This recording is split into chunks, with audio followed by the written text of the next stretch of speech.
चलो मित्रों आगे पढ़ते हैं। जो अपनी बात चल रही थी जलमंडल की, जलमंडल में अपनी बात हो रही थी महासागरीय धाराओं के बारे में। महासागरीय धाराओं को प्रभावित करने वाले कारक कहते हैं। उसके बाद महासागरीय धाराएं कितने प्रकार की होती हैं आपको बताया था कि एक होती हैं और एक कौन सी होती है, तापमान के आधार पर। गति के आधार पर तीन प्रकार बताए थे। स्ट्रीम जो सबसे होती है, धारा सामान्य होती है और प्रवाह है वो सबसे धीमी गति की होती है। उसके बाद में तापमान के आधार पर एक तो गर्म जलधाराएं और एक कौन सी थी, ठंडी जलधाराएं। जो गर्म जलधाराएं उसके बारे में आपको बताया कि गर्म जलधाराएं हमेशा जो भूमध्य रेखा, उस भूमध्य रेखा से कहां पर की ओर जाती हैं, और जो ठंडी जलधाराएं वो ध्रुवों से कहां पर आती हैं, यहाँ भूमध्य रेखा की ओर आते हैं। तो इसी क्रम में आगे पढ़ते हैं। सबसे पहले अटलांटिक महासागर की जलधाराएं, और जो महासागर हैं वो अपने मात्र कितने महासागर आएंगे, 3 महासागर आएंगे जिसमें प्रमुख धाराएं प्रवाहित होती हैं। सबसे पहला हम पढ़ते हैं कौन सा, अटलांटिक महासागर, फिर प्रशांत, और उसके बाद में कौन महासागर। तो सबसे पहले लेते हैं कौन सा महासागर है, अटलांटिक महासागर। अब महासागरीय धाराएं पढ़ते हैं, इसके लिए हमें सबसे ज्यादा आवश्यक है क्या, 0 डिग्री या भूमध्य रेखा। तो 0 डिग्री या भूमध्य रेखा आपको महाद्वीपों में पढ़ाया है कि ये जो उत्तरी अमेरिका वाला भाग है, ये जो दक्षिणी अमेरिका वाला भाग है, यहां से होकर और अफ्रीका के इन भागों से यहां से जो रेखा गुजरती है उसका नाम है 0 डिग्री रेखा, या फिर इसे क्या बोल दिया जाता है, भूमध्य रेखा। 0 डिग्री रेखा या भूमध्य रेखा जो यहां अफ्रीका और दक्षिणी अमेरिका दोनों से होकर प्रवाहित होती है। ये यहां से दोनों से होकर गुजरने वाली है और इसी के समानांतर यहां पर जलधाराएं प्रवाहित होंगी। तो इस रेखा को नाम दिया गया है भूमध्य रेखा। इसका है भूमध्य रेखा या फिर 0 डिग्री अक्षांश रेखा। अब जो धाराएं हैं वो सबसे पहले तो देखो, जो यहां पर लिख रहा हूं गर्म जल धाराएं हैं उनको तो दर्शाएंगे गर्म जलधारा, और एक ऐसी है ठंडी। जो गर्म जलधारा है उसको तो लिख रहा हूं मैं रेड पेन से, गर्म तो आएंगे रेड से, और ठंडी जो जलधाराएं वो आएंगे ग्रीन से। तो अलग अलग लिखने की आवश्यकता नहीं है कौन सी ठंडी होगी और कौन सी गर्म होगी। यहां पर दोनों के निशान ध्यान में रख लेना। गर्म है वो तो कैसे आएगी, रेड, और जो ठंडी है वो कैसे आ जाएगी, ग्रीन। जो जलधाराएं हैं वो जलधाराएं देखो सबसे पहले यहां से प्रवाहित होती हैं। ये कौन सा आ गया, दक्षिण ध्रुव है। अब दक्षिण ध्रुव है, यहां से हमने प्रारंभ किए हैं। तो यहां से क्यों किए हैं, क्योंकि ध्रुव है वहां पर हमेशा क्या रहता है, तापमान कम, और जहां का तापमान कम होगा तो वहां पर वाष्पीकरण भी क्या होगा, कम। लेकिन भूमध्य रेखा है, वहां का तापमान भी तो क्या है, अधिक, और वाष्पीकरण भी क्या है, अधिक। जहां का तापमान और वाष्पीकरण दोनों ही अधिक है वहां पर क्या होगा, यहाँ पर जल क्या हो जाएगा, कम हो जाएगा, और यहाँ पर जल की मात्रा क्या होगी, अधिक होगी। तो ध्रुवों पर जल की मात्रा अधिक है और भूमध्य रेखा पर जल की मात्रा कम हुई है। कम होने का कारण क्या है, तापमान अधिक हुआ, तापमान अधिक हुआ तो वाष्पीकरण अधिक हुआ। इसलिए यहाँ ध्रुवों से यहाँ भूमध्य रेखा की ओर जलधाराएं प्रवाहित होना होती हैं, जिनमें यहां से जो ये जलधाराएं प्रवाहित होती हैं, ये जलधाराएं इस प्रकार से प्रवाहित होती है और यहाँ अफ्रीका के तटों तक पहुंचती है। तो अफ्रीका के तट पर यहाँ पर पहुंचती है। तो इस जलधारा को किस नाम से जाना जाता है, इसे कहा जाता है वेंगुएला या फिर वेंगुएला जलधारा। जलधारा, अब प्रश्न पूछा जाए कि वेंगुएला जलधारा कैसी है, तो कैसी जलधारा आएगी, ठंडी जलधारा आएगी। यहां पर इसके तटीय भाग के टकराकर ये उत्तर की ओर जाती है। तो यहां पर जाती है तो ये पहुंच जाती है किसके पास, भूमध्य रेखा के पास। अब यहां पर तो ये कैसी जलधारा प्रवाहित हो रही थी, ठंडी। जहां पर ठंडी जलधारा हो प्रवाहित हो रही है वहां पर आपको बताया कि किसका निर्माण होता है हमेशा, मरुस्थल का। तो उसी प्रकार से इसी क्रम में यहाँ पर एक मरुस्थल का निर्माण हो जाता है और उस मरुस्थल को किस नाम से जाना जाता है, नामीब मरुस्थल के नाम से जाना जाता है। तो अफ्रीका है, अफ्रीका के इस भाग में यहाँ पर जो मरुस्थल का निर्माण हुआ है इसे क्या कहा जाता है, नामीब मरुस्थल। ये हो गया नामीब मरुस्थल। कौन से मरुस्थल का निर्माण हुआ है, नामीब मरुस्थल का निर्माण हुआ है। तो यहाँ पर जो नामीब मरुस्थल है इसके निर्माण होने के लिए उत्तरदायी कौन सी जलधारा है, वेंगुएला जलधारा। जैसे ये जलधारा यहाँ भूमध्य रेखा के पास पहुंचती है तो यहाँ का तापमान क्या आ गया, अधिक, और तापमान अधिक आने के कारण ये जो जलधाराएं ये यहाँ पर आते ही कैसी हो जाएंगी, गर्म। गर्म होने के बाद में इस प्रकार से ये प्रवाहित होंगी। यहाँ से ये जलधाराएं प्रवाहित हो रही हैं तो यहाँ पर ये विषुवत रेखा के समानांतर होने के कारण यहाँ पर इनको अलग अलग नाम दे दिया गया है। अब जैसे ये यहाँ पर आएंगी तो इसका नाम हो गया उत्तरी विषुवत जलधारा। यह है उत्तरी विषुवत जलधारा। और एक यहाँ दक्षिण में प्रवाहित होती है इसलिए इसका नाम हो गया दक्षिणी विषुवत जलधारा। तो यहां पर ये दो जलधाराओं का निर्माण हो गया, उत्तरी विषुवत जलधारा और दक्षिणी विषुवत जलधारा। अब की उत्तरी विषुवत जलधारा है वो कैसे, गर्म, और दक्षिणी भी कैसे, गर्म, क्यों विषुवत रेखा के समानांतर प्रवाहित होने वाली कैसी होगी, गर्म।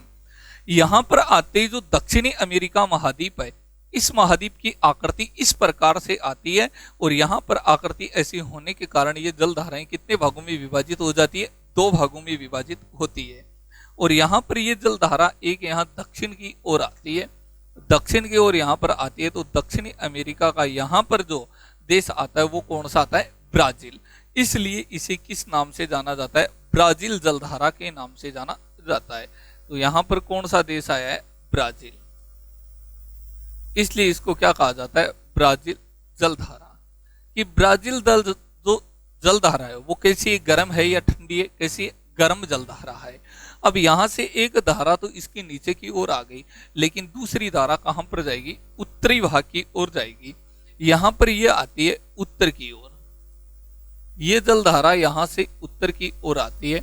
उत्तर की ओर यहां पर आ जाता है एक सागर, कौन सा आता है, कैरिबियाई सागर।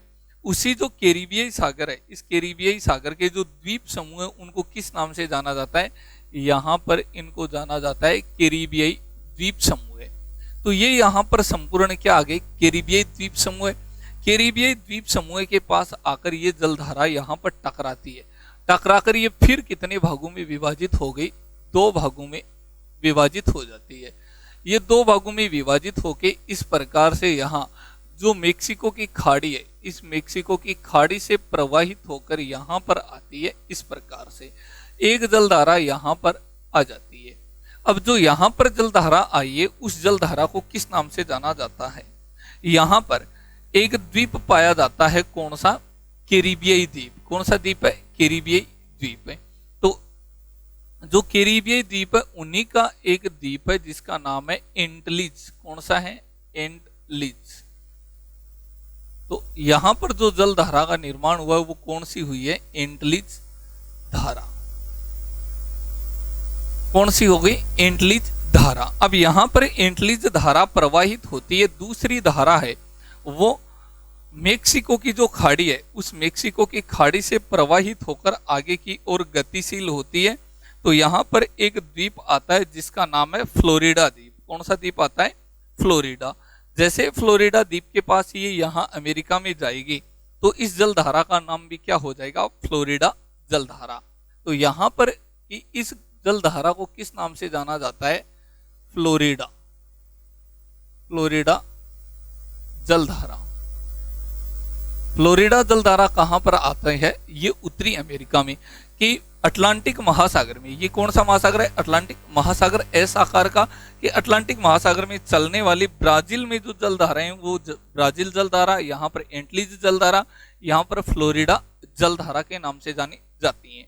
फिर आगे जाकर ये दोनों धाराएं यहाँ पर ये दोनों मिलती हैं और मिलती हैं वहां पर इसको कहा जाता है गल्फ स्ट्रीम। किस नाम से जाना जाता है? Gulf stream. ध्यान रखना, बहुत इंपॉर्टेंट है, यहां पर इसको बोल दिया गल्फ स्ट्रीम, तो यहां पर इसका नाम हो जाता है गल्फ स्ट्रीम। फिर ये जो गल्फ स्ट्रीम है, ये जलधाराएं यहां से फिर आगे की ओर गतिशील होती हैं, लेकिन यहां पर ये उत्तर दिशा की ओर निकलती है।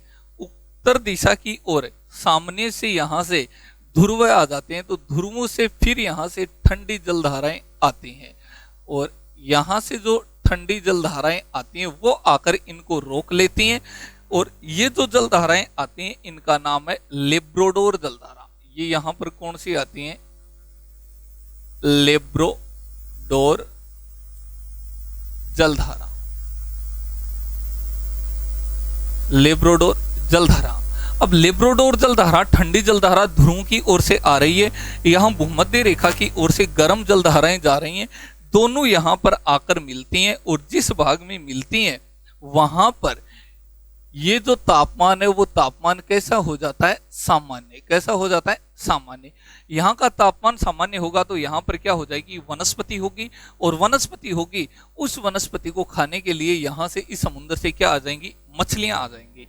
जब यहाँ पर मछलियां आती हैं तो मछुआरे यहाँ पर तैयार रहते हैं मछलियों को पकड़ने के लिए, और इस भाग को किस नाम से जाना जाता है? ग्रांड बैंक के नाम से जाना जाता है। ये उत्तरी अमेरिका के पास में यहाँ पर है ग्रांड बैंक। ये जो ग्रांड बैंक है, उस ग्रांड बैंक के पास यहाँ पर ये जो आकर दोनों धाराएं मिलने के कारण यहाँ की जलवायु सामान्य होती है। सामान्य होने के कारण यहाँ पर वनस्पति होती है, और उसी वनस्पति के कारण यहाँ मछलियां आती हैं, जहां पर मछली पकड़ने का प्रमुख केंद्र है, जो कि यहाँ पर ग्रांड बैंक के नाम से जाना जाता है। यहाँ पर ये एक द्वीप है जो विश्व का सबसे बड़ा द्वीप है, इसका नाम है ग्रीनलैंड। कौन सा द्वीप है? ग्रीनलैंड। ये जो ग्रीनलैंड द्वीप है, इस ग्रीनलैंड के इस तरफ से यहाँ से फिर जलधाराएं प्रवाहित, ठंडी जलधाराएं प्रवाहित होकर आती हैं, जिसे किस नाम से जाना जाता है? पूर्वी ग्रीनलैंड जलधारा। उसे क्या बोल दिया जाता है इसी के नाम पर? पूर्वी ग्रीनलैंड जलधारा। तो ये यहां से प्रवाहित होने वाली हैं, उनको बोला जाता है पूर्वी ग्रीनलैंड जलधारा।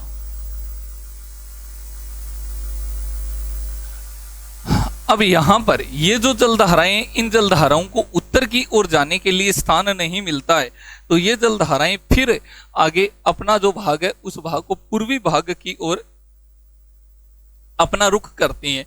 तो आगे जो पूर्वी भाग है उस पूर्वी भाग की ओर गतिशील होंगी, और गतिशील होकर आगे यहाँ यूरोप है, उस यूरोप की तरफ जाती हैं। तो यहाँ से ये जो जलधाराएं हैं, ये जलधाराएं इस प्रकार से यहाँ से फिर आगे की ओर गतिशील होती हैं। यहां पर इनको जाना जाता है उत्तरी अटलांटिक जलधारा के नाम से जाना जाता है।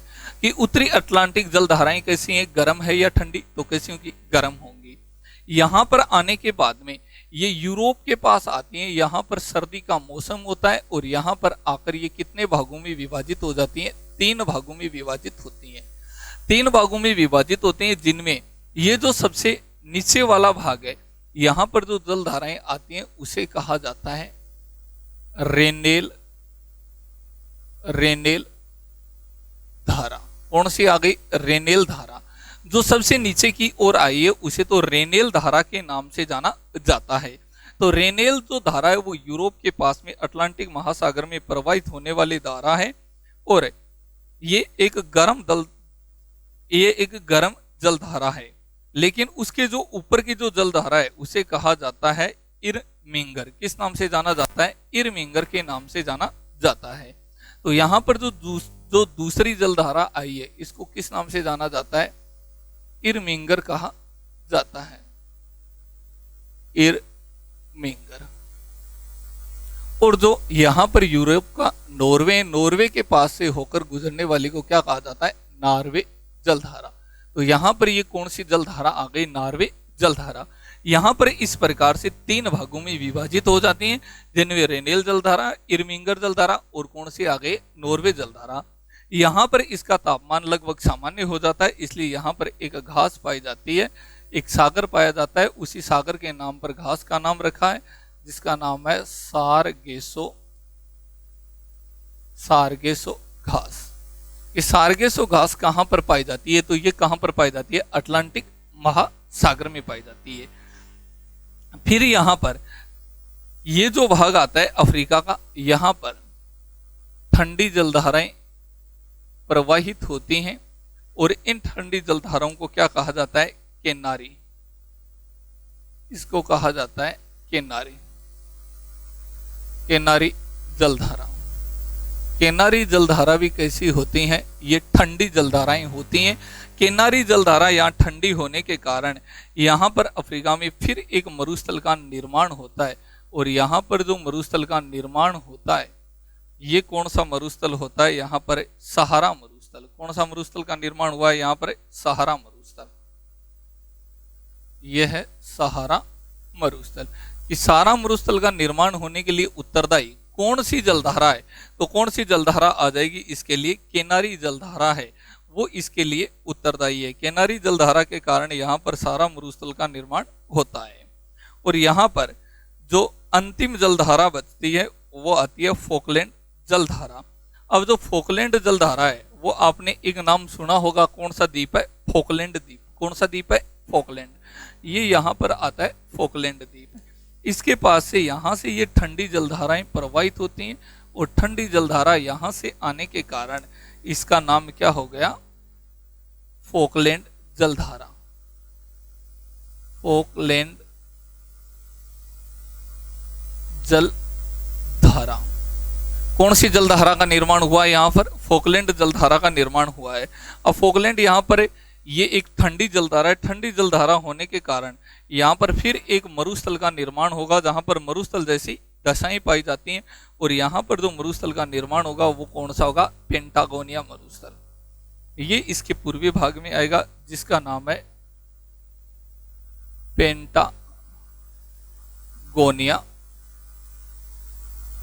पेंटागोनिया मरुस्थल। कौन सा मरुस्थल आ गया? पेंटागोनिया मरुस्थल। यहाँ पर यूरोप है, यूरोप में यहाँ सर्दी रहती है, और यहाँ से ये गर्म जलधाराएं कौन सी आती है? Gulf stream. गल्फ स्ट्रीम आती है, इसलिए इसे गल्फ स्ट्रीम को क्या कहा जाता है? यूरोप का कंबल। क्या कहा जाता है? यूरोप का कंबल के नाम से जाना जाता है। कि यूरोप का कंबल किसको कहा जाता है? तो यूरोप का कंबल किसको कहा जाता है? ये कहा जाता है गल्फ स्ट्रीम को कहा जाता है। तो ये अपना एक नंबर जो महासागर है वो कंप्लीट होता है। कौन सा है?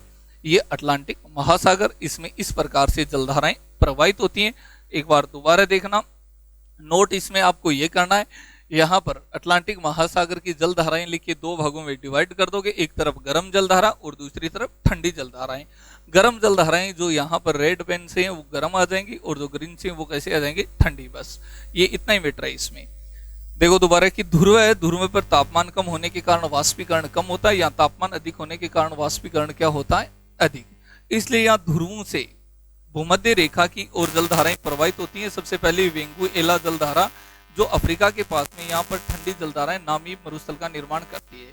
जैसे ये यहाँ पर भूमध्य रेखा की ओर आई तो ये गर्म जलधारा बन गई। यहाँ पर दक्षिण विषुवतीय जलधारा और उत्तरी विषुवतीय जलधारा के नाम से जानी जाती है।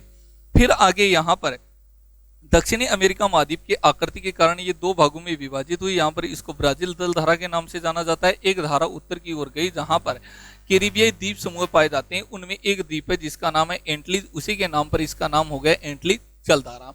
दूसरी धारा यहाँ मेक्सिको की खाड़ी से होती हुई आती है जहां पर फोकलैंड द्वीप आता है, इसलिए इसका नाम क्या हो गया? यहाँ पर फ्लोरिडा द्वीप आता है, इसलिए इसका नाम हो गया फ्लोरिडा जलधारा। फिर ये धाराएं आगे की ओर प्रवाहित होकर दोनों मिलती हैं तो वहां पर इसका नाम होता है गल्फ स्ट्रीम। गल्फ स्ट्रीम को कहा जाता है यूरोप का गर्म कंबल के नाम से जाना जाता है। कैसा कंबल है? यूरोप का गर्म कंबल। यहाँ ऊपर से जो ग्रीनलैंड है वहां से ध्रुवों की ओर से ठंडी जलधाराएं लेब्राडोर जलधारा आती है, दोनों आकर मिलती हैं। वहां पर जलवायु सामान्य होती है। सामान्य होने के कारण यहाँ पर वनस्पति होती है जो घास होती है, और वहां पर विश्व का सबसे बड़ा मछली पकड़ने का केंद्र कौन सा है? ग्रांड बैंक है। यहाँ से फिर जो ग्रीनलैंड के पूर्वी भाग से आने वाली ठंडी जलधाराएं उसे कहा जाता है पूर्वी ग्रीनलैंड जलधारा। आगे इन जलधाराओं को उत्तरी अटलांटिक जलधारा के नाम से जाना जाता है, जो फिर आगे की ओर गतिशील होकर यूरोप के पास जाती है, जहां पर इसे रेनेल धारा, यहाँ पर इरीमिंगर धारा और यहाँ पर क्या कहा जाता है, नार्वे जलधारा के नाम से जाना जाता है। यहाँ पर केनारी द्वीप है, केनारी द्वीप के पास से ये जलधाराएं प्रवाहित होने के कारण इसे केनारी जलधारा कहा जाता है, जो यहाँ पर कौन से मरुस्थल में आती है, सहारा मरुस्थल का निर्माण करती है। फिर एक जलधारा यहाँ से फोकलैंड जलधारा प्रवाहित होती है, जो यहाँ पर दक्षिणी अमेरिका में पेंटागोनिया मरुस्थल का निर्माण करती है। आगे पढ़ेंगे हम कौन सा महासागर, प्रशांत महासागर।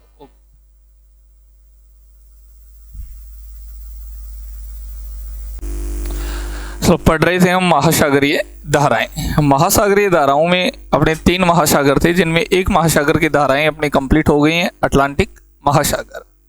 आगे बात करते हैं 2 नंबर जो महासागर है उसके बारे में, और 2 नंबर महासागर के बारे में बात करते हैं प्रशांत महासागर। प्रशांत महासागर की प्रमुख जलधाराओं के बारे में बात करते हैं कि यहाँ पर प्रमुख रूप से कौन कौन सी जलधाराएं प्रवाहित होती हैं। तो जलधाराओं के बारे में आपको बता दिया है कि गर्म जो जलधाराएं आएंगी उसके लिए तो रेड पेन काम में लेंगे, और जो ठंडी जलधाराएं आएंगी उसके लिए ग्रीन पेन काम में लेंगे। तो समझ आना कि यहाँ पर जो गर्म जलधाराएं वो कौन सी हैं और ठंडी जलधाराएं वो कौन से हैं। चलो ध्यान दो आगे बोर्ड की तरफ और पढ़ते हैं प्रशांत महासागर की जलधाराएं। मैप आपके पास होना चाहिए, जब मैप होगा तो अच्छे से समझ में आ जाएगा। यहाँ पर ये उत्तरी अमेरिका महाद्वीप, आपको पूरा वर्ल्ड का मैप बोर्ड पे समझाया हुआ है महाद्वीपों में। तो इस प्रकार से उत्तरी अमेरिका, उसके जस्ट दक्षिण में कौन सा आ जाता है, दक्षिणी अमेरिका। फिर यहाँ पर ऑस्ट्रेलिया आता है, ऑस्ट्रेलिया का ये द्वीप आता है पपुआ न्यू गिनी। यहाँ पर एशिया महाद्वीप, और एशिया में ये यहाँ पर अपना देश आ जाता है कौन सा, भारत। ये आ गया भारत। यहाँ पर ये है Myanmar, Indonesia, Malaysia, Thailand, Singapore, ये जो देश हैं ये यहाँ पर हैं। और ये कौन सा आ जाता है, जापान। तो यहाँ पर जापान, जापान के ऊपर ये चाइना, चाइना के ऊपर ये आ जाता है कौन सा, रशिया या रूस। तो अब यहाँ पर कौन सी जलधाराएं प्रवाहित हो रही हैं उनके बारे में देखो चर्चाएं करते हैं। आपको बताया था कि यहाँ पर जो ये 0 डिग्री रेखा है, 0 डिग्री रेखा या जिसको क्या बोल सकते हैं, भूमध्य रेखा। तो ये जो 0 डिग्री अक्षांश रेखा, 0 डिग्री अक्षांश, या फिर हम इसको बोल सकते हैं भूमध्य रेखा, भूमध्य रेखा, भूमध्य रेखा। अब यहां पर 0 डिग्री या भूमध्य रेखा पर क्या होगा, तापमान अधिक होगा। तापमान अधिक होगा तो यहाँ पर वाष्पीकरण भी क्या होगा, अधिक होगा। ये ध्रुव है, तो ध्रुवों के बारे में बात करें तो जब ध्रुवों की ओर चलते हैं तो ध्रुवों में यहाँ पर तापमान में क्या आती है, कमी। और तापमान में जब यहाँ पर कमी आएगी तो तापमान में कमी आने के कारण यहाँ पर वाष्पीकरण भी क्या होगा, कम होगा। जब वाष्पीकरण की मात्रा में यहाँ पर कमी आएगी तो जो जलधाराएं वो ध्रुवों से किस ओर जाएंगी, ध्रुवों से ये आगे यहाँ भूमध्य रेखा की ओर जाएंगी। अब देखो बात करते हैं कि किस प्रकार से यहाँ पर ये जलधाराएं चलती हैं। तो इनमें सबसे पहले लेते हैं कि दक्षिण ध्रुव से एक जलधाराएं प्रारंभ होती है। यहाँ से जो ध्रुव है, ध्रुव में यहाँ पर तापमान कम होने के कारण यहाँ से उत्तर दिशा की ओर जलधाराएं प्रवाहित होती हैं। जैसे यहाँ से सबसे पहले ये जलधाराएं चलनी प्रारंभ हुई। ये जो जलधाराएं चल रही हैं वो है ठंडी जलधारा। अब यहाँ पर यह आ जाती है दक्षिणी अमेरिका के पास।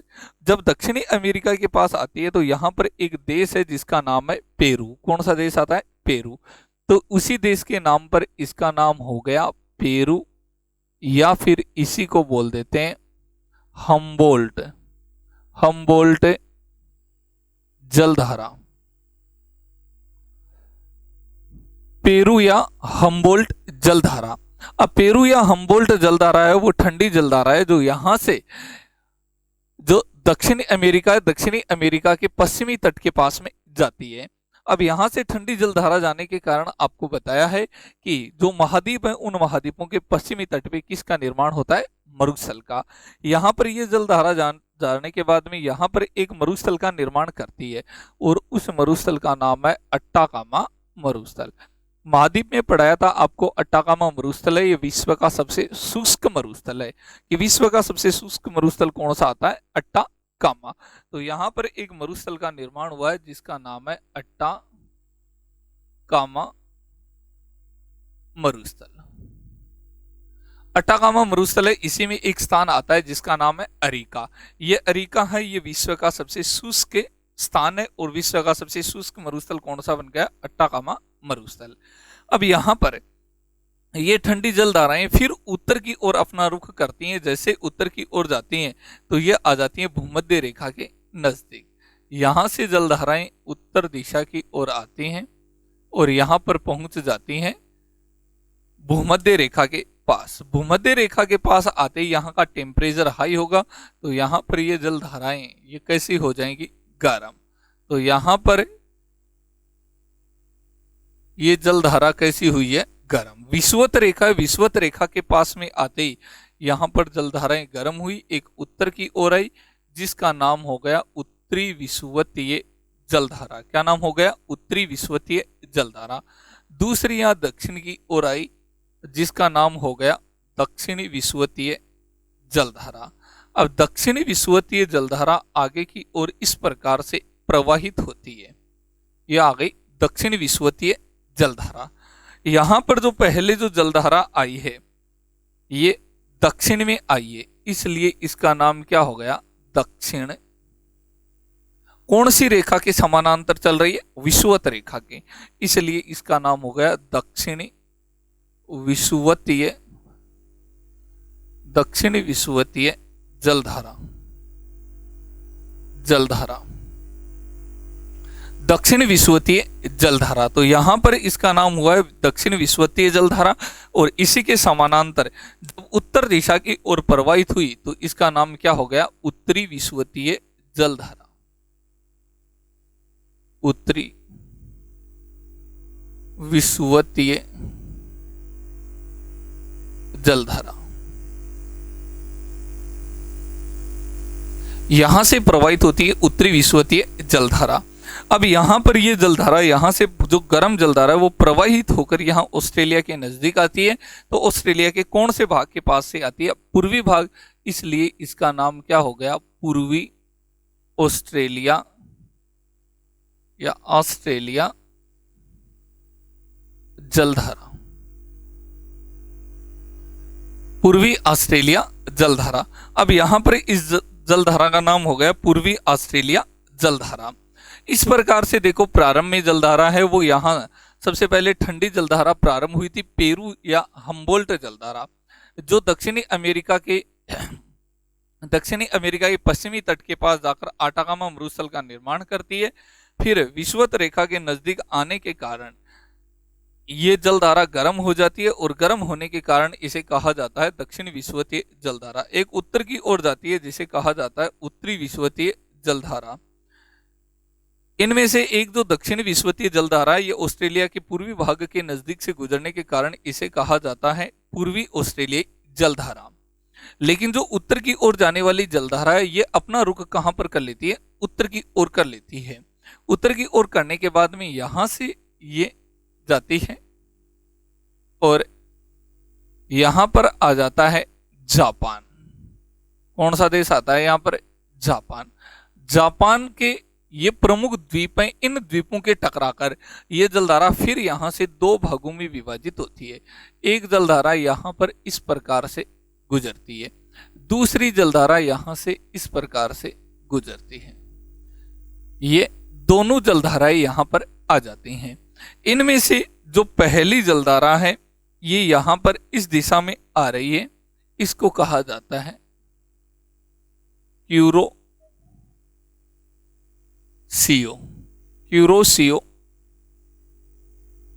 जलधारा।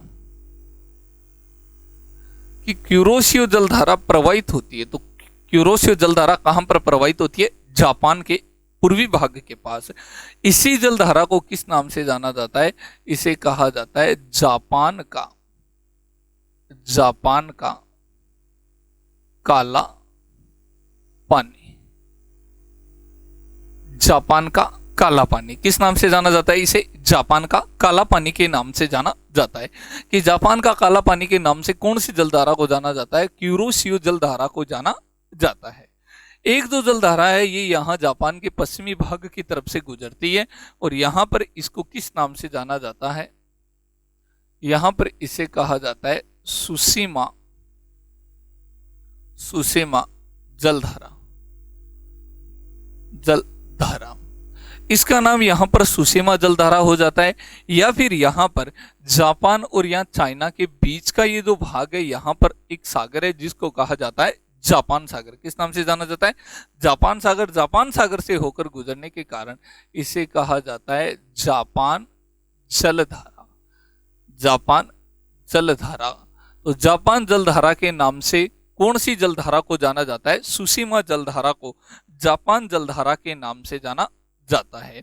इस प्रकार से ये जापान है, जापान के दोनों भागों की तरफ से ये जलधाराएं प्रवाहित होती हैं, प्रवाहित होकर फिर उत्तर की ओर जाती हैं। तो उत्तरी दिशा से एक ठंडी जलधारा आती है, यहां से प्रवाहित होकर एक ठंडी जलधारा आकर इसमें यहां पर मिलती है जिसका नाम है ओखोटस्का। कौन सी जलधारा है?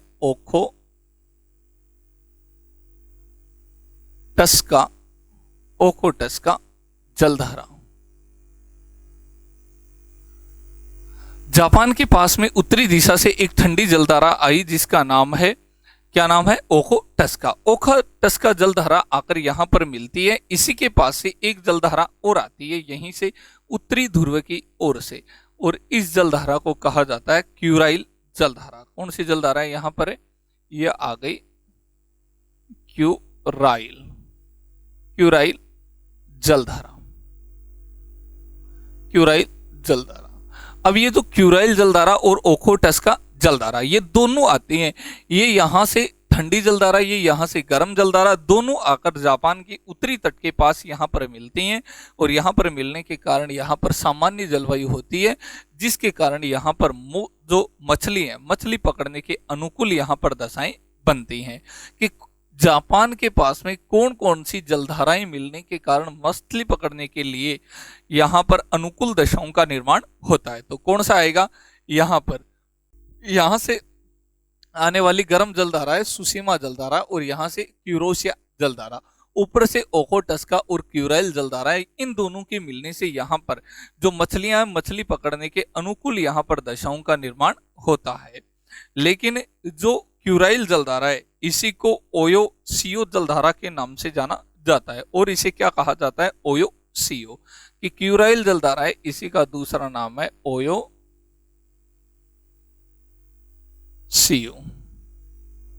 सीओ जलधारा। लेकिन अब ऊपर से जो ठंडी जलधारा है, ठंडी जलधारा आने के कारण ये जो गर्म जलधारा है, गर्म जलधारा इस प्रकार से यहां से टर्न लेती है और इस प्रकार से यहां उत्तरी अमेरिका की ओर जाती है। उत्तरी अमेरिका है, उत्तरी अमेरिका का यहां पर यूएसए का एक शहर है जिसका आपको नाम बताया था, कौन सा आता है? अलास्का। कौन सा है? अलास्का। इसलिए इसे यहां पर किस नाम से जाना जाता है? इसे यहां पर जाना जाता है अलास्का जलधारा। अलास्का जलधारा। अब यहां पर इसे अलास्का जलधारा के नाम से भी जाना जाता है। तो देखो यहां तक ये गर्म जलधाराएं यहां पर चली गई। जैसे सबसे पहले यहाँ पर पेरू या हम्बोल्ट जलधारा है, वो पेरू या हम्बोल्ट जलधारा ठंडी जलधारा थी जो यहाँ पर एक आटाकामा मरुस्थल का निर्माण कर रही थी। फिर यहाँ पर यह आने के बाद गर्म हुई, गर्म होने के बाद यहाँ पर पूर्वी ऑस्ट्रेलिया के भागों में, इसलिए पूर्वी ऑस्ट्रेलियाई जलधारा नाम दिया गया। फिर उत्तर की ओर गई तो यहाँ पर जापान के पास जाकर दो भागों में विभाजित हो गई। उत्तर से यहाँ से ठंडी जलधारा आकर मिली। ठंडी जलधारा मिलने के कारण यहाँ पर मछली पकड़ने के अनुकूल दशाओं का निर्माण हुआ और फिर यहाँ पर जाती है तो यहाँ पर इसका नाम क्या आ जाता है? अलास्का जलधारा। लेकिन यहाँ पर ये जो गर्म जलधाराएं हैं इस प्रकार से ये गति करती हैं तो यहाँ पर फिर एक ठंडी जलधारा का निर्माण होता है, और जो ठंडी जलधारा है वो यहाँ उत्तरी अमेरिका के एक शहर के नाम से जानी जाती है। यहाँ पर ये ठंडी जलधाराएं चलती हैं। देखो यहां से गर्म जलधाराएं थी, गर्म जलधाराएं इस प्रकार से जाती हैं और फिर ऊपर से यहां से ये नीचे से ये ऊपर की ओर निकलती हैं, तो ये जलधाराएं कैसी होंगी? ठंडी। और ठंडी जलधाराओं को कहा जाता है यहां पर कैलिफोर्निया जलधारा। यहां पर कौन सी है? कैलिफोर्निया, कैलिफोर्निया जलधारा, कैलिफोर्निया जलधारा। तो यहां पर जो चलने वाली जलधारा है उसे किस नाम से जाना जाता है? कैलिफोर्निया जलधारा के नाम से जाना जाता है। उसके बाद में यहां पर ये ठंडी जलधारा चलती है और ये आ गया उत्तरी अमेरिका महाद्वीप। इसके पास से जाएगी तो यहां पर भी एक मरुस्थल का निर्माण करेगी और यहां पर जो मरुस्थल है उस मरुस्थल का निर्माण करती है सोनारन मरुस्थल।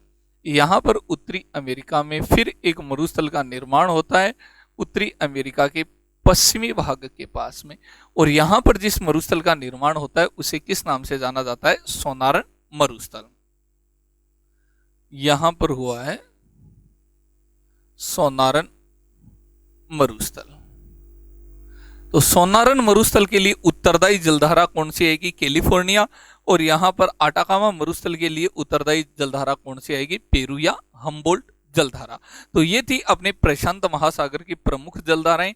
प्रशांत महासागर की जलधाराओं को एक बार फिर दोबारा देखना कि प्रशांत महासागर की जलधाराएं यहां पर है 0 डिग्री या भूमध्य रेखा, जिसका तापमान अधिक होने के कारण वाष्पीकरण कम होता है। यहाँ का तापमान कम होने के कारण वाष्पीकरण भी क्या होगा? कम। इसलिए यहां से जलधाराएं चलेंगी जिनमें आएगी पहले पेरू या हम्बोल्ट जलधारा, जो यहाँ पर देश होने के कारण उसी के नाम पे रखा गया है। दक्षिणी अमेरिका के पास से जाएगी तो यहाँ पर एक मरुस्थल का निर्माण कर दिया जिसका नाम क्या है? आटाकामा मरुस्थल। फिर ये यहां से भूमध्य रेखा के पास से होकर गुजरती है, तो भूमध्य रेखा के समानांतर गुजरने के कारण दक्षिण भाग से गुजरती है, इसलिए इसे दक्षिण विषुवतीय जलधारा कहा जाता है। उत्तरी भाग के पास से गुजरती है, इसलिए इसे उत्तरी विषुवतीय जलधारा कहा जाता है। दक्षिण भाग वाली यहां पर आती है ऑस्ट्रेलिया के पूर्वी भागों की ओर से, इसलिए इसे पूर्वी ऑस्ट्रेलियाई जलधारा के नाम से जाना जाता है। उत्तर की जलधारा यहां पर जाकर जापान के द्वीपों के पास टकराकर 2 भागों में विभाजित हुई। एक जो धारा है उसको क्यूरोशिया जलधारा या जापान का काला पानी की संज्ञा भी दी जाती है। दूसरी जलधारा यहाँ जापान सागर से होकर गुजरती है, इसलिए इसे जापान जलधारा या सुशीमा जलधारा के नाम से जाना जाता है। यहां से उत्तरी ध्रुव की ओर से ठंडी जलधाराएं आती हैं, जिनमें से पहली आती है ओखोटस्का जलधारा, दूसरी आती है क्यूराइल जलधारा या इसे ओयोसियू जलधारा के नाम से भी जाना जाता है। ये दोनों यहां पर टकराने के कारण यहां पर मछली पकड़ने की अनुकूल दशाओं का निर्माण होता है। जैसे कहां पर हो रहा था? अटलांटिक महासागर में ग्रांड बैंक का निर्माण हो रहा था, उसी प्रकार से यहां पर होता है। फिर ये जो गर्म जलधाराएं ये यहां से जाएंगी उत्तरी अमेरिका के अलास्का से होती हुई, इसलिए इसको क्या नाम दे दिया गया? अलास्का जलधारा। फिर यहाँ पर ठंडी जलधारा का निर्माण होता है। जो ठंडी जलधारा का निर्माण होता है तो वो उत्तरी अमेरिका के कैलिफोर्निया शहर के नाम पर ही इसका नाम रखा गया है, इसलिए इसे कहा जाता है कैलिफोर्निया जलधारा। अब कैलिफोर्निया जलधारा किसी महाद्वीप के यहाँ पर पश्चिमी भाग के नजदीक से ये जाती है, तो इसका मतलब यहाँ भी ये किसका निर्माण करेगी? एक मरुस्थल का निर्माण करेगी। और यहाँ पर दोस्तों जिस मरुस्थल का निर्माण करती है उसका नाम है सोनारन मरुस्थल। एकदम इजी आसान तरीके से आपको 2 नंबर महासागर की धाराएं कंप्लीट हो गई हैं। वो कौन सा है? प्रशांत महासागर। अब लास्ट जो 3 नंबर महासागर है उसके बारे में बात करते हैं, हिंद महासागर। तो हेडिंग लगाओ हिंद महासागर। अब हिंद महासागर के बारे में चर्चाएं करते हैं। हिंद महासागर की जलधाराओं में हम सबसे पहले बात करते हैं कि यहाँ पर कौन कौन सी जलधाराएं प्रवाहित होती हैं। तो देखो यहाँ पर प्रवाहित होने वाली जलधाराएं हैं वही जलधाराएं अपनी 2 आएंगी, ठंडी और कौन सी हैं? गर्म जलधाराएं। ठंडी जलधाराएं हैं वो दर्शाई जाएंगी कौन से? ग्रीन पेन से, और गर्म जलधाराएं वो कैसे? रेड पेन से। तो इन्हीं में देखो बात करते हैं कि जो हिंद महासागर है ये यहाँ पर आएगा हिंद महासागर, जिसमें यहाँ पर ये जो महाद्वीप आता है वो है अफ्रीका महाद्वीप। अफ्रीका महाद्वीप। यहां पर ये जो महाद्वीप है वो आता है एशिया महाद्वीप। और ये यहां पर आता है भारत। ये भारत और ये यहां पर एशिया का कुछ भाग, यवन वाला इस प्रकार से ले सकते हैं, ये भाग है। उसके बाद में यहां पर एक महाद्वीप और आएगा जिसका नाम है ऑस्ट्रेलिया। ये आ गया ऑस्ट्रेलिया महाद्वीप। ये 3 महाद्वीप आते हैं, अफ्रीका, एशिया और कौन सा है, ऑस्ट्रेलिया महाद्वीप। इनके मध्य यहां पर कौन सा महासागर आ जाएगा, हिंद महासागर। अब यहां पर देखो कौन कौन सी ठंडी जलधाराएं चलती हैं, उनके बारे में चर्चाएं करते हैं। कौन सी गर्म जलधाराएं चलती हैं। बात अपनी वहीं पर आती है कि ये जो रेखा है ये है 0 डिग्री अक्षांश रेखा। कौन सी रेखा, ये 0 डिग्री अक्षांश रेखा, अक्षांश रेखा, या फिर इसे बोल सकते हैं भूमध्य रेखा। 0 डिग्री अक्षांश रेखा, भूमध्य रेखा, या फिर ये कौन सी आती है, विषुवत रेखा। कौन सी है, विषुवत रेखा। तो यहां पर जो विषुवत रेखा है उस पर टेम्परेचर क्या रहेगा, हाई, तो वाष्पीकरण भी क्या होगा, ज्यादा। ध्रुव है, ध्रुवों पर यहां पर टेम्परेचर कम रहेगा, टेम्परेचर कम रहने के कारण वाष्पीकरण भी क्या होगा, कम। तो यहां पर दक्षिण से उत्तर की ओर यहां पर जलधाराएं चलती हैं। तो ध्रुवों से जब जलधाराएं चलती हैं तो कैसी जलधाराएं चलती हैं, यहां से ठंडी जलधाराएं। अब यहां से ये चलना प्रारंभ हुई है ठंडी जलधाराएं। ठंडी जलधाराएं यहाँ ऑस्ट्रेलिया का पश्चिमी भाग है, इस पश्चिमी भाग के नजदीक से जाती हैं, इसलिए इनको किस नाम से जाना जाता है, इसे कहा जाता है पश्चिमी ऑस्ट्रेलियाई जलधारा। यह है पश्चिमी ऑस्ट्रेलियाई जलधारा। यहां पर पश्चिमी ऑस्ट्रेलिया के नजदीक से जाने के कारण इसे क्या नाम दे दिया गया, पश्चिमी ऑस्ट्रेलियाई जलधारा। लेकिन पश्चिमी ऑस्ट्रेलियाई जलधारा है कैसी, ठंडी। ठंडी जलधारा होने के कारण ये भी किसका निर्माण करती हैं, एक मरुस्थल का निर्माण करती हैं।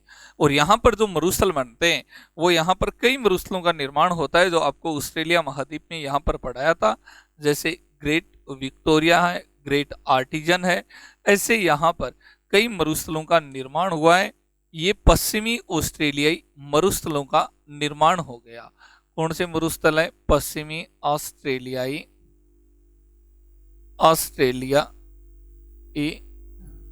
मरुस्थल।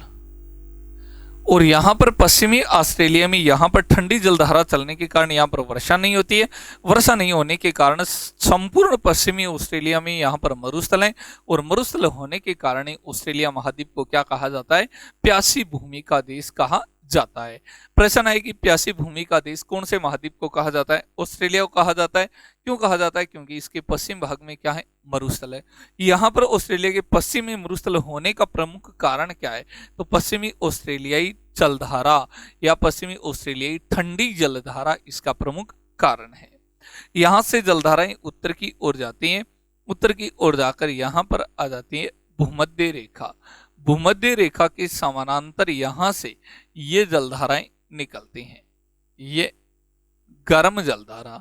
और यहां पर जो गर्म जलधारा आएगी उसी गर्म जलधारा को किस नाम से जाना जाता है, यहां पर दक्षिण विषुवतीय जलधारा। तो ये यहां पर आ गई दक्षिण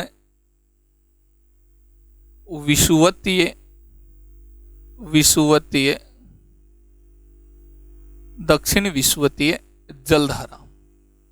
यहां पर निर्माण हुआ है दक्षिण विषुवतीय जलधारा का। यहां पर ध्यान रखना, उत्तरी विषुवतीय जलधारा का निर्माण नहीं होगा। और यहां पर उत्तरी विषुवतीय जलधारा का निर्माण नहीं होने का प्रमुख कारण कौन सा आएगा कि हिंद महासागर ऊपर से कैसा है, बंद है, खुला नहीं है। इसके अलावा आपको 2 महासागर पढ़ाए, वो ऊपर से कैसे थे, खुले। यहाँ पर देखो इसके संपूर्ण भाग में यहाँ पर महाद्वीप आ गए। महाद्वीप आने के कारण ये महासागर कैसा हो गया, बंद हो गया।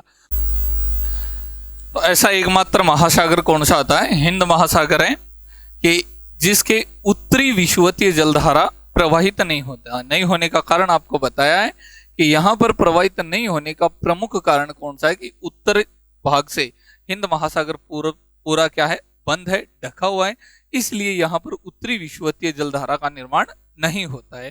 फिर यहाँ से ये जलधारा आगे की ओर इस प्रकार से आती है यहाँ से, तो यहाँ पर एक द्वीप आता है जो हिंद महासागर का सबसे बड़ा द्वीप है, और उस द्वीप का नाम है मेडागास्कर द्वीप। यहाँ पर जो द्वीप है इस द्वीप का नाम है मेडागास्कर। कौन सा द्वीप आ गया? मेडागास्कर। तो यहां पर आकर ये जलधारा मेडागास्कर के टकराती है, टकराकर यहां से एक तो इस दिशा की ओर से जाती है और दूसरी यहां से आती है। फिर आगे आकर ये जलधाराएं एक साथ मिल जाती है। तो यहां पर ये मेडागास्कर के नजदीक से होकर जा रही है, इसलिए यहां पर इसका नाम क्या हो गया? मेडागास्कर, मेडागास्कर जलधारा। यहां पर इसे किस नाम से जाना जाता है? मेडागास्कर जलधारा के नाम से जाना जाता है।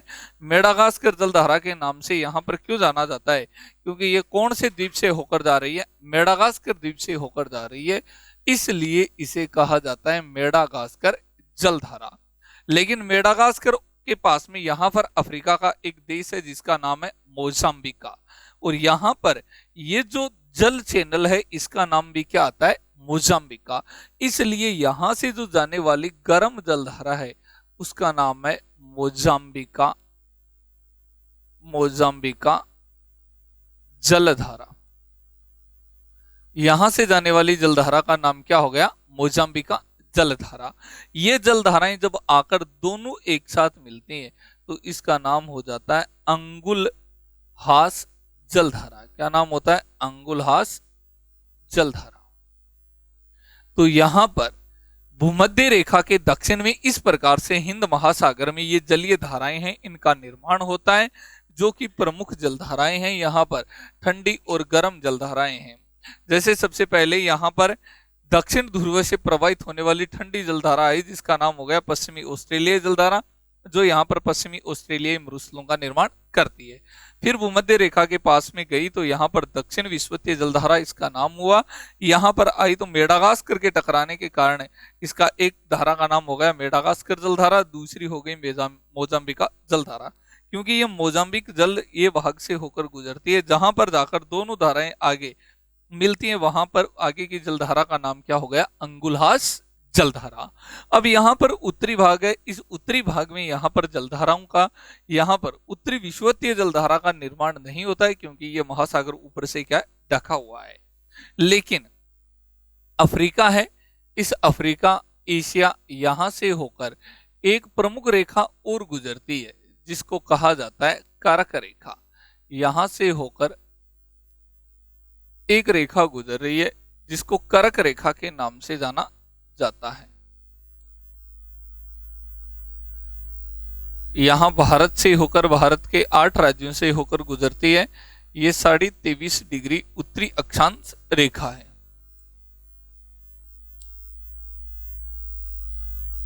साढ़े 23 डिग्री उत्तरी अक्षांश रेखा।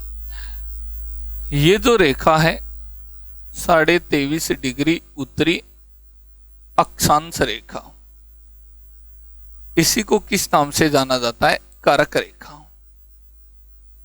कारक रेखा। अब यहां पर क्या होता है कि जैसे गर्मियों का मौसम होता है, गर्मियों का मौसम होने के कारण तापमान अधिक है। कहां पर हो रहा है? कर्क रेखा पर।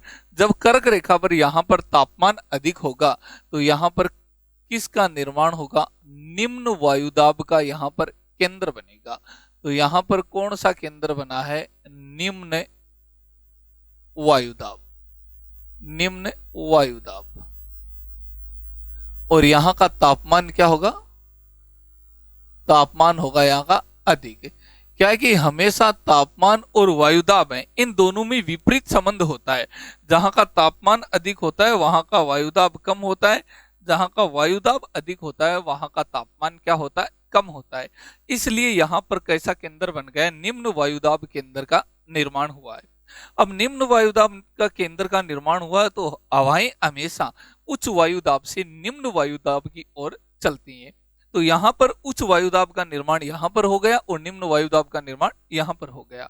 गर्मियों के समय यहाँ पर जैसे ही निम्न वायुदाब बना, तापमान अधिक हुआ, तो हवाएं दक्षिण से उत्तर की ओर जाएंगी, और जैसे हवाएं दक्षिण से उत्तर की ओर जाएंगी तो इस प्रकार से यहां से हवाएं इस प्रकार से जाएंगी। अब यहां से हवाएं इस प्रकार से जाती हैं, तो यहां पर जो जाने वाली हवाएं हैं उन हवाओं को किस नाम से जाना जाता है?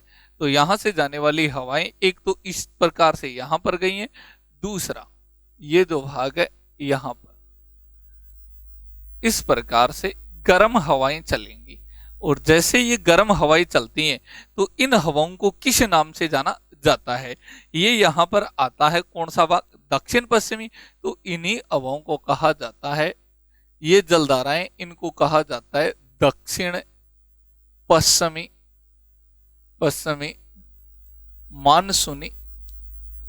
मानसूनी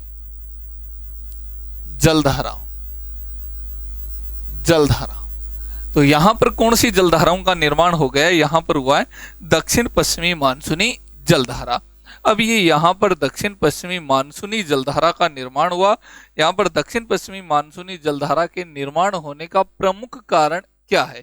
तो यहाँ का प्रमुख कारण क्या है कि इस समय जो कर्क रेखा है, कर्क रेखा पर निम्न वायुदाब का केंद्र बना, और निम्न वायुदाब का केंद्र यहाँ पर बनने के कारण हवाएं यहाँ निम्न वायुदाब से उच्च वायुदाब की ओर गमन करती हैं। इसलिए यहाँ पर गर्मियों के समय जो जलधाराएं चलती हैं उनको कहा जाता है दक्षिण पश्चिमी मानसूनी जलधारा। लेकिन जैसे जैसे यहाँ पर मौसम में परिवर्तन होगा तो ये जो सूर्य ये यहाँ पर आ जाएगा कौन सी रेखा पर? मकर रेखा पर। मकर रेखा पर आएगा तो यहाँ पर निम्न दाब का केंद्र बनेगा, और यहाँ पर कौन सा बनेगा? उच्च वायुदाब। अब उच्च वायुदाब से फिर निम्न वायुदाब की ओर हवाएं चलेंगी, तो यहाँ पर फिर एक ठंडी जलधारा का निर्माण होगा, जो यहाँ से इस उत्तर पश्चिमी भाग से इस प्रकार से ये हवाएं चलेंगी। ऐसे इस प्रकार से चलने के कारण, यहाँ से उत्तर पूर्वी भाग से, और उत्तर पूर्वी भाग से चलने के कारण इनको क्या नाम दिया गया? उत्तर पूर्वी जलधारा। इनको नाम दे दिया गया है उत्तर पूर्वी जलधारा। ये यहां पर इसी प्रकार से उत्तर पूर्वी भाग से यहां पर इन जलधाराओं का निर्माण होगा, जो यहां पर ठंडी जलधाराएं हैं। तो इस प्रकार से यहाँ पर जो हिंद महासागर है, इस हिंद महासागर के उत्तरी भाग में यहाँ पर मानसूनी जलधाराएं चलती हैं, लेकिन उत्तरी विषुवतीय जलधारा यहाँ पर नहीं चलती है। और यहाँ पर फिर एक जलधारा का निर्माण होता है जिसे सोमाली जलधारा के नाम से जाना जाता है। जो सोमाली जलधारा है वो यहाँ पर इस प्रकार से यहाँ पर चलने वाली एक ठंडी जलधारा है, जो इस प्रकार से यहाँ पर चलती है, जिसका नाम है सोमाली जलधारा। यह है सोमाली जलधारा। तो ये है हिंद महासागर में प्रवाहित होने वाली या चलने वाली प्रमुख जलधाराएं। दोबारा देखो एक बार हिंद महासागर की जलधाराएं, कि हिंद महासागर है तो यहाँ का तापमान क्या हुआ? अधिक। वाष्पीकरण हुआ अधिक, तो यहाँ का तापमान कम और वाष्पीकरण कम। वाष्पीकरण कम होने के कारण यहाँ से ध्रुवों से यहाँ भूमध्य रेखा की और ठंडी जलधाराएं चली, जिसका नाम हो गया पश्चिमी ऑस्ट्रेलियाई जलधारा, जिसने यहाँ पर ऑस्ट्रेलियाई मरुस्थलों का निर्माण किया है। अब यहाँ पर ऑस्ट्रेलियाई जलधारा का यहाँ पर निर्माण हुआ है, तो यहाँ से ये जो गर्म जलधारा है ये यहाँ से प्रवाहित होती है, इसलिए इसे दक्षिणी विषुवतीय जलधारा के नाम से भी जाना जाता है। जो आगे जाकर यहाँ पर एक द्वीप के टकराती है, जो हिंद महासागर का सबसे बड़ा द्वीप है, अफ्रीका महाद्वीप का सबसे बड़ा द्वीप है, लेकिन विश्व का तीसरा सबसे बड़ा द्वीप है कौन सा? मेडागास्कर। इसके यहाँ दो भागों में विभाजित होती है, जिसमें एक का नाम हो गया मेडागास्कर जलधारा, दूसरी यहाँ मोजाम्बिका से जाने के कारण इसका नाम हो गया मोजाम्बिका जलधारा। आगे जाकर जहां पर मिलती है वहां पर इसका नाम हो गया अंगुलहास। और अब उत्तरी विषुवतीय जलधारा का निर्माण नहीं हुआ, नहीं होने का यहाँ पर जलधारा का निर्माण नहीं होने का प्रमुख कारण आपको बताया है कि प्रमुख कारण यहाँ का क्या है कि यहाँ पर हिंद महासागर ऊपर से ढका हुआ है। यहां से कर्क रेखा गुजर रही है, अफ्रीका है, एशिया है, भारत के 8 देशों से होकर, 8 राज्यों से होकर यहां से गुजर रही है। तो ये जो कर्क रेखा पे गर्मियों के समय तापमान क्या हो जाएगा, टेम्परेचर हाई होगा। टेम्परेचर हाई होगा तो जो वायुदाब है वो वायुदाब कैसा होगा, लो होगा, निम्न होगा। अब यहां पर निम्न वायुदाब का केंद्र बना तो उच्च वायुदाब का केंद्र कहां पर बनेगा, मकर रेखा पर।